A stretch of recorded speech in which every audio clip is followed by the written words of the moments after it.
Too old, I repeated, staring at Marcus Bennett across his polished mahogany desk.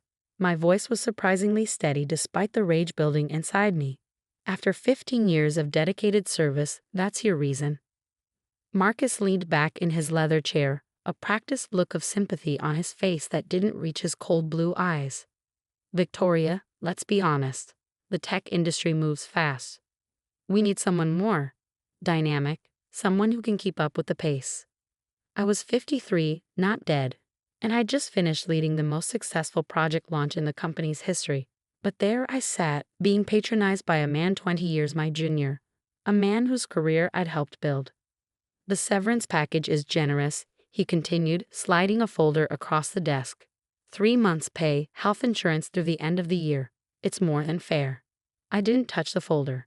Instead, I thought about the drawer in my home office, filled with 15 years of carefully preserved documents. Letters, emails, memos, evidence of every questionable decision, every unethical move Marcus had made on his climb to the top, including the letter he thought he'd destroyed 5 years ago, the one that could bring his entire empire crumbling down. Is this decision final? I asked, keeping my tone neutral. Years of practice had taught me how to hide my thoughts behind a mask of professional composure. Marcus nodded, already reaching for his phone, dismissing me from his mind. HR will help you with the paperwork. Security will escort you to clear out your desk. I stood up, smoothing my blazer. Very well. Thank you for the opportunity to work here, Marcus. The words tasted bitter in my mouth, but I forced them out anyway. He glanced up, surprised by my calm acceptance. For a moment, I saw uncertainty flicker across his face. Good. Let him wonder. As I walked out of his office for the last time, my mind was already racing with possibilities. I'd spent years watching, waiting, documenting. Now it was time to use what I gathered. The security guard who escorted me to my desk was Tommy, a kind man who'd always greeted me with a smile. I'm sorry about this, Ms. Reynolds, he said quietly as I packed my personal items into a cardboard box. It's not right, what they're doing. I gave him a small smile. Everything happens for a reason, Tommy. My colleagues watched from behind their computer screens as I packed, their faces a mix of pity and discomfort. None of them knew that my desk had been cleared of anything important weeks ago, when I first noticed the signs of what was coming. The subtle exclusion from meetings, the younger employees being copied on my projects, Marcus's increasingly condescending tone. Jessica, my young assistant, approached with tears in her eyes. Victoria, I can't believe they're doing this. You're the best manager we've ever had. I hugged her gently. Keep your head up, Jess, and keep documenting everything like I taught you. She nodded, understanding in her eyes. She'd been my protege, and she knew some of my methods, if not my reasons. The drive home was surreal. 15 years, ended in a 15-minute meeting. But as I pulled into my driveway, a sense of calm settled over me. I'd known this day was coming, I prepared for it meticulously. Inside my house, I went straight to my home office. The room was simple but elegant, with floor-to-ceiling bookshelves and a vintage desk I'd restored myself. I opened the bottom drawer, pulled out a false bottom, and lifted out a thick accordion file. 15 years of evidence, organized by date and potential impact. But the crown jewel was the letter from 5 years ago, when Marcus had made his biggest mistake. He'd written it late one night, slightly drunk and feeling invincible after closing a major deal. The letter detailed exactly how he'd manipulated the numbers, shifted funds, and deceived the board. He tried to destroy it the next morning, but I'd already made copies. I set the letter aside and opened my laptop. Time to start organizing my evidence, preparing for the moment Marcus would realize what I had. It might take weeks or months, but eventually he would remember. And when he did, I would be ready. My phone buzzed, a text from Jessica. They're already interviewing replacements, all under 35. I smiled, screenshotting the message. More evidence for my collection. Then I opened my email and began drafting messages to key board members. Not to send yet, but to have ready. Each one would be perfectly crafted, revealing just enough to create panic without showing my full hand. As the sun set outside my window, I felt a sense of purpose I hadn't experienced in years. Marcus thought he was setting me out to pasture, forcing me into an early retirement. Instead, he'd finally given me the freedom to act. I picked up the letter, reading it again, although I'd memorized every word. Marcus's handwriting was messy, betraying his emotional state when he'd written it. The details were damning, not just for him, but for half the executive team. "Too old," I muttered, putting the letter back in its hiding place.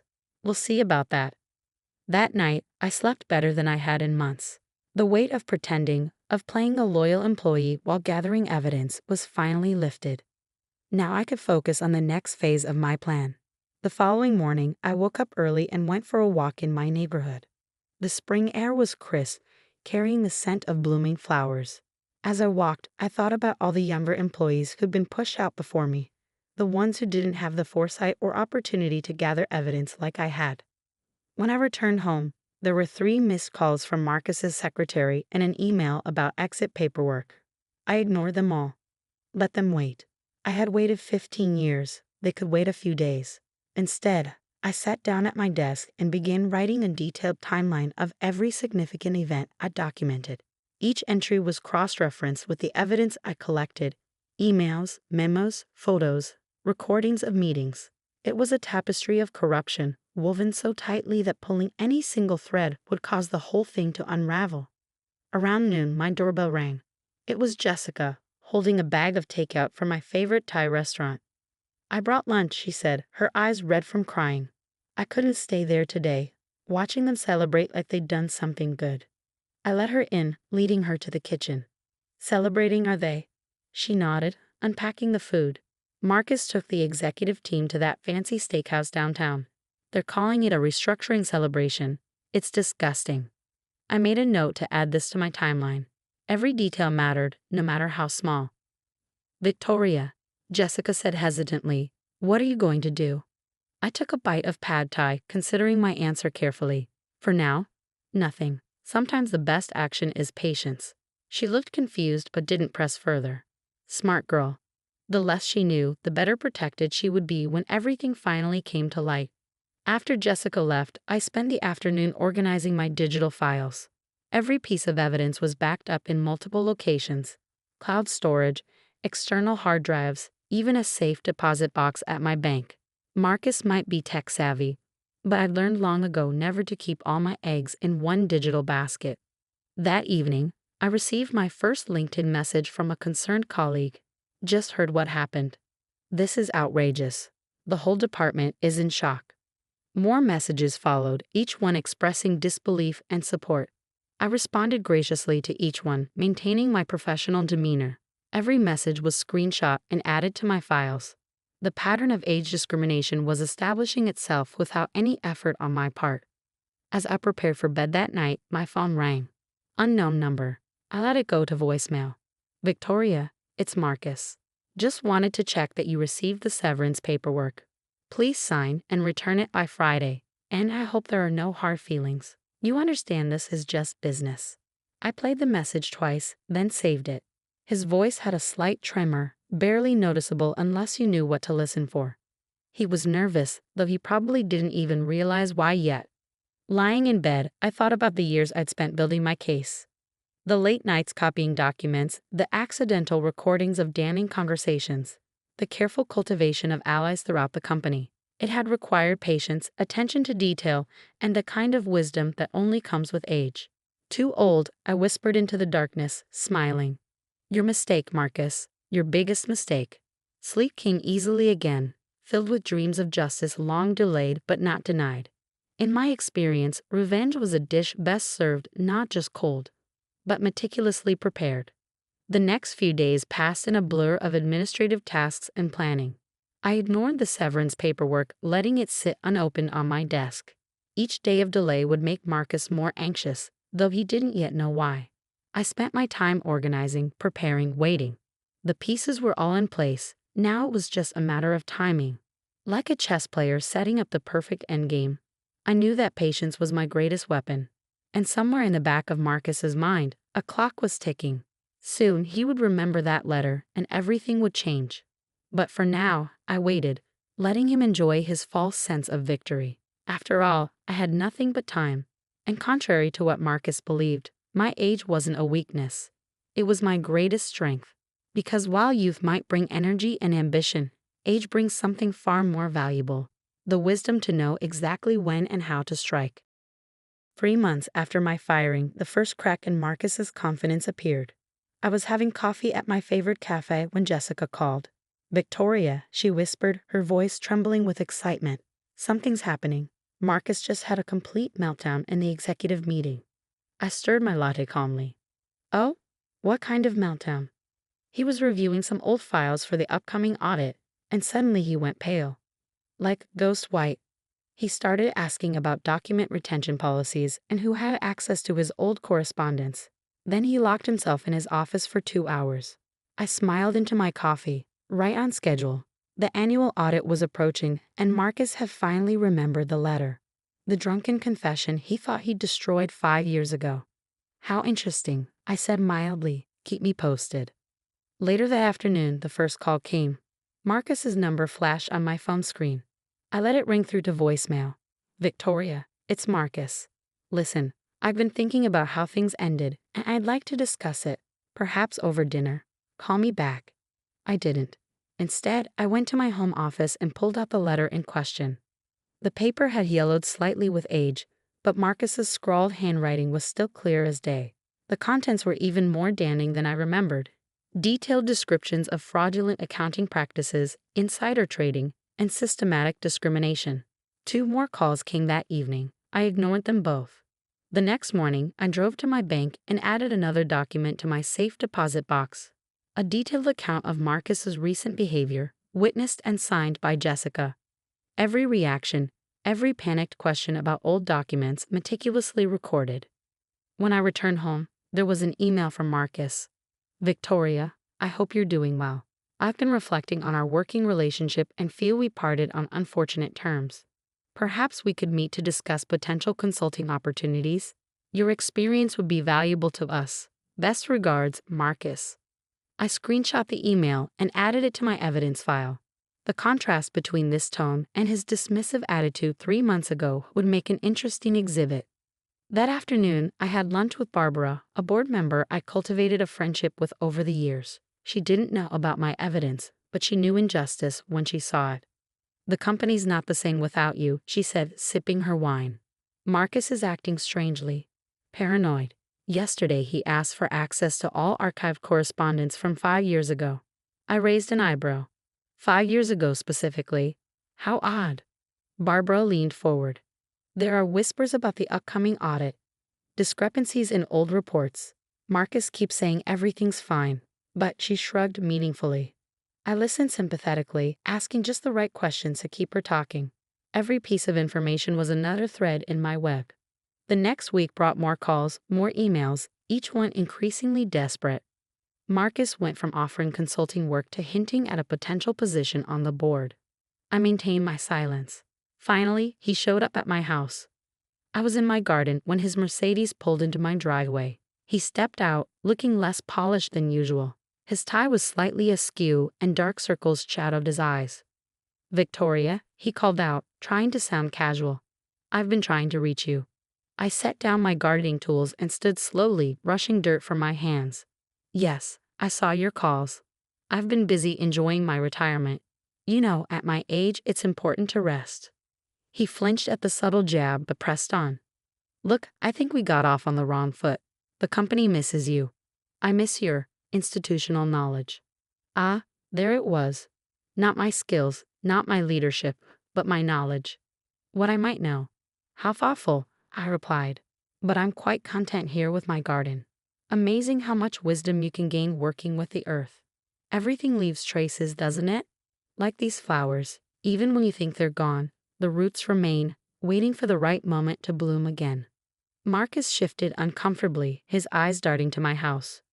"Victoria, I think we need to talk." "About?" "Old times. Old documents." I picked up my gardening shears, watching him take a small step back. "Old documents? You'll have to be more specific." I kept very thorough records during my 15 years at the company. It was one of the advantages of my experience. "There might have been a letter," he said quietly, "from around 5 years ago, after the Miller account." I tilted my head. "A letter? I handled so much correspondence over the years. Was this letter important?" Sweat beaded on his forehead despite the mild temperature. If you have it, if you happen to keep it, we could make arrangements, very generous arrangements. Are you trying to bribe me, Marcus? I asked pleasantly, setting down the shears. That doesn't seem wise, given the circumstances. His face hardened. I don't know what game you're playing, but I'm not playing any games, I interrupted. I'm just an old woman tending her garden. But you know what they say about age bringing wisdom. Now, if you'll excuse me, I have plants to water. I turned my back on him, a calculated risk that paid off. He stood there for a moment longer, then retreated to his car. As he drove away, I allowed myself a small smile. The seeds of doubt were firmly planted. That evening, Jessica called again.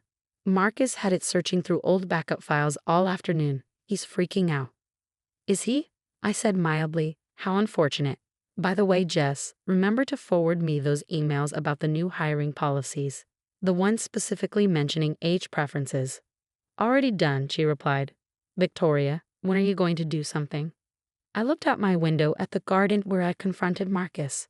Everything has its season, Jessica, even justice. The next day, I received a formal letter from Marcus's personal attorney, offering to resolve any outstanding issues for a substantial sum. I filed it with my other evidence without responding. 3 days later, Marcus called again. This time, I answered. Hello, Marcus. Victoria, he said, his voice strained. Please, that letter. I know you have it. Name your price. I let the silence stretch for a moment. It's interesting, isn't it? How something as simple as a letter can suddenly become so valuable, almost as valuable as 15 years of experience. What do you want? He demanded. Want? I'm exactly where I want to be, Marcus. Enjoying my retirement, tending my garden, organizing my files. I have so many files, you know. Letters, emails, recordings. It's amazing what accumulates over 15 years. There was a sharp intake of breath on the other end of the line. Recordings? Oh yes, I said cheerfully. I may be old, but I learned to adapt to new technology. Another advantage of experience. Why are you doing this? I'm not doing anything, Marcus. I'm simply being thorough. Methodical. Careful. All those qualities you dismiss as being too... What was the word? Ah yes, dynamic. The line went quiet for so long, I thought you'd hung up. Finally he spoke again, his voice barely a whisper. How many other letters are there? I smiled into the phone. Which ones are you worried about? After he hung up, I went to my office and began preparing the next phase of my plan. Marcus's panic was satisfying, but it wasn't enough. Not after what he'd done to me and so many others. I opened my laptop and began drafting emails to each board member, carefully crafted messages that would hint at what I knew without revealing everything. Like dropping pebbles in a pond, each one would create ripples, spreading doubt and uncertainty through the company's leadership. The game was entering its final phase, and I had all the pieces in place. Marcus thought he forced me into retirement, but he'd actually given me exactly what I needed: time, freedom, and motivation. I picked up the original letter, reading it one more time. Soon, very soon, it would be time to show my full hand. But not yet. Like my garden, this revenge needed time to fully bloom. For now, I would let Marcus stew in his own fear, wondering just how many letters I had, just how many recordings existed. Let him lose sleep over what might be revealed in the upcoming audit. After all, I had nothing but time, and I intended to use every minute of it. The annual shareholders meeting was scheduled for a bright Thursday morning in September, exactly 1 year after my firing. I'd chosen this day carefully. Timing, as always, was everything. The night before, I couldn't sleep, not from nervousness, but from anticipation. I sat in my garden, watching the stars and thinking about how far I'd come. My phone buzzed constantly with desperate messages from Marcus. Please, we can work this out. Name your price. Think about what you're doing. I let each one go unanswered. The time for negotiations had passed long ago. That morning, I dressed with particular care. A crisp charcoal suit, pearl earrings, and my mother's vintage Cartier watch. As I applied my lipstick, I thought about all the people Marcus had pushed out before me. The women over 40, the men nearing retirement age, all discarded like outdated equipment. Jessica met me in the parking lot of the corporate headquarters, clutching a thick manila envelope. Everything's ready, she whispered. The board members all got your email this morning. They're in a panic. I nodded, taking the envelope. And Marcus? Locked in his office is at 6 a.m. He's called his lawyers 3 times already. The email I'd sent to the board was simple but effective. A meeting request with a single attachment, a scanned copy of one of Marcus's lesser indiscretions. Not the big letter, just enough to prove I had evidence of wrongdoing. The subject line read, "Additional documents for today's meeting." The lobby was chaos when I walked in. Board members huddled in corners, whispering urgently. Executives hurried back and forth, their faces tight with stress. Several people stopped and stared as I passed, but no one tried to stop me. Barbara intercepted me by the elevators. "Victoria," she hissed, "what's in those documents you mentioned?" I smiled warmly. "Let's discuss it in the meeting, shall we?" The shareholders' meeting was held in the grand conference room on the top floor. Floor-to-ceiling windows offered a spectacular view of the city, though today no one was admiring the scenery. The room was packed, tension thick in the air. Marcus sat at the head of the table, trying to maintain his composure, but I could see the slight tremor in his hands as he shuffled papers. When I walked in, his face went pale. "Victoria," he said, his voice cracking slightly. "This is a private meeting." I pulled out a chair and sat down. "Actually, as a shareholder, I have every right to be here. I may have been fired, but I never sold my shares in the company." Before he could respond, I began distributing copies of a thick document to everyone present. "I've prepared some materials for review," I said pleasantly. "I believe you'll find them quite illuminating." The room fell silent as people began reading. I watched their faces: shock, disbelief, anger. The document detailed 15 years of systematic age discrimination, financial misconduct, and corporate fraud. Each claim was supported by emails, memos, recordings, and photographs. And at the center of it all was Marcus's infamous letter, its contents even more damning in the harsh light of day. This is lies," Marcus sputtered, but his protest sounded weak even to his own ears. "Is it?" I asked, my voice carrying across the silent room. "Every document is authentic, every recording verified." I believe the SEC would be particularly interested in the section about the Miller account, and the Department of Labor might have questions about your hiring practices. One of the major shareholders, a stern woman named Eleanor, looked up from the papers. "Marcus, is this true? Did you really fire 38 employees over the age of 50 in the past year alone?" "It was restructuring," he stammered. "Cost-cutting measures. And replace them all with employees under 35? I added helpfully, "at higher salaries." The board chairman cleared his throat. "Marcus, I think you need to step out while we discuss this." "You can't be serious," Marcus protested. "She's just a disgruntled ex-employee." I stood up slowly, commanding the room's attention. "No, Marcus, I'm someone who watched you systematically destroy careers and lives because you thought age made us worthless. I'm someone who had the wisdom and patience to gather evidence while you got sloppy and arrogant. And now I'm someone who's going to watch you face the consequences." The next 2 hours were a blur of heated discussions, legal consultations, and hastily called votes.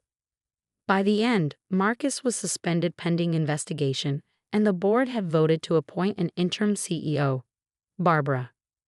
As security escorted Marcus out, he tried one last time. "Victoria, please. We can still work something out." I walked up to him, close enough to see the defeat in his eyes. "You know what they say about wisdom coming with age? It's true. I learned to wait, to watch, to document everything. And now you get to learn what it feels like to be pushed out of the company you helped build." The aftermath was exactly as I planned. The SEC launched a full investigation. The Department of Labor opened an inquiry into the company's hiring practices. Marcus faced criminal charges for financial fraud. 1 month later, I sat in my garden enjoying the autumn sunshine. My phone rang. "Barbara, the board's reviewed your proposal," she said. "They want you to head the new Ethics and Compliance Department. Full autonomy, direct board reporting, and complete authority to implement age-inclusive hiring policies." I smiled, watching a butterfly land on one of my roses. "Tell them I accept." "Victoria," Barbara added, "I have to ask, why did you wait so long? You could have exposed Marcus years ago." "Sometimes," I said, thinking of all the lives Marcus had impacted, all the careers he derailed, Justice needs time to mature. Like a garden, you can't rush it. You have to nurture it, tend it, and wait for the right moment to harvest. After hanging up, I walked through my garden, touching the flowers I planted the day after my firing. They had grown strong and beautiful, just like my revenge. Marcus had thought age was a weakness, but he'd learned the hard way that with age comes patience, wisdom, and the ability to play the long game. The next morning, as I walked into the office, my new office, I passed the security desk where Tommy still worked. He grinned and gave me a thumbs up. Jessica was waiting by my door, beaming. "Welcome back, boss." I smiled, touching the nameplate on my door. "It's good to be back. Now, let's make some changes around here." My first act as Ethics and Compliance Director was to implement a comprehensive age discrimination training program. My second was to review all terminations from the past 5 years, offering reinstatement to those who had been unfairly pushed out. Marcus's letter hung framed on my wall, a reminder that patience and wisdom will always triumph over arrogance and discrimination. Below it, I placed a small plaque with a quote I'd chosen carefully. "Age is an issue of mind over matter. If you don't mind, it doesn't matter." As I settled into my new role, I thought about all the other Victorias out there, experienced professionals being pushed aside because of their age. My story would give them hope, show them that sometimes the best revenge isn't swift or dramatic, but patient and methodical. The company flourished under the new leadership. Our inclusive hiring practices brought in a diverse range of talent, combining the energy of youth with the wisdom of experience. We became a model for other corporations, proving that success doesn't have an age limit. 1 year to the day after the shareholders' meeting, I received a letter from Marcus. He was awaiting trial, his reputation in tatters, his career destroyed. The letter was an apology, probably advised by his lawyers, but I appreciated the irony. Another letter, another turning point. I filed it away with all my other evidence, a final piece in the story of how patience and wisdom had triumphed over discrimination and arrogance. Then I went back to work because there was still so much to do. After all, I wasn't too old, I was just getting started.